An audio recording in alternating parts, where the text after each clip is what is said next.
now that I have my markings done, I'm ready to finally do the rest of my top stitching. For you, this is the first video you're seeing. This is how you do your top stitching, okay? You've drawn your lines. I always like to start on a seam line. So I'm going to put my hat under here. Get this so you can see it. Okay. Starting on a seam line, and I am lining the middle of my presser foot, this groove right here, up with one of the lines I've drawn. Now notice, my lines are not perfect, but they're helping guide me from dot to dot because the dots are what I measured. Okay, so I'm almost ready to go. I want to increase my stitch length to anywhere between a 3 and a 4, okay? So this is where yours probably is starting, 2.5. Get it up until it's at least a 3, but not more than a 4, okay? The rest is the same, needle in the middle. You're doing a 1, so it's a straight stitch. The reason we're doing it a little bit longer is just to make it more decorative. And if we mess up, it's easier to unpick because it's a little longer. Okay, to start, as always, I'm going to hold on to these threads with my fingers so that they don't get pulled under, making a rat's nest. Now I'm going to follow these lines all the way around. When I get back, I'll backstitch, but I'm not going to backstitch at the beginning because it's a big circle. Here I go.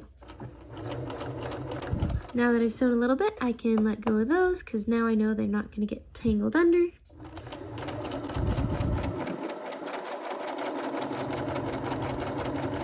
I'm just keeping this middle line lined up with these, and I forgot to mention, as long as your crowns are pinned together, okay, see that? Shiny pin, there we go.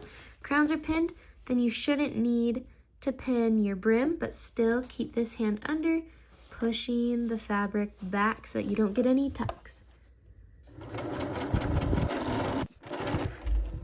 Okay, notice I am off my line. See how my line is way over here? My middle's right here. I'll show you what you can do. Go slow and then curve this back over so it starts getting on the line again, okay?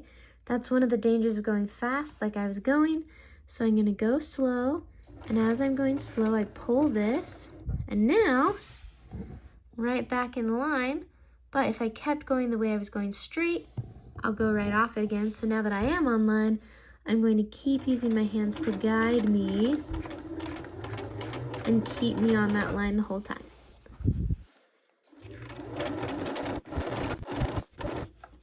It's important to push this to the side as you're going. If you don't want to worry about pushing it, then you can pin it ahead of time. Okay, I'm almost back to where I started.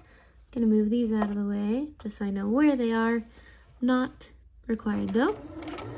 I'm going until I'm on top of my old stitching line. Now that I'm on top of it, I'm going to back stitch by holding this 1, 2, 3, and then forward 1, 2, 3. Okay, I know that I did that without hands. It's best to do it with hands so that you don't get it all weird.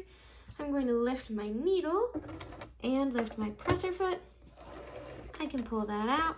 I'm going to trim this, trim that, and I'll trim all of these down as well so that they're nice and short. I'll trim them better in a sec.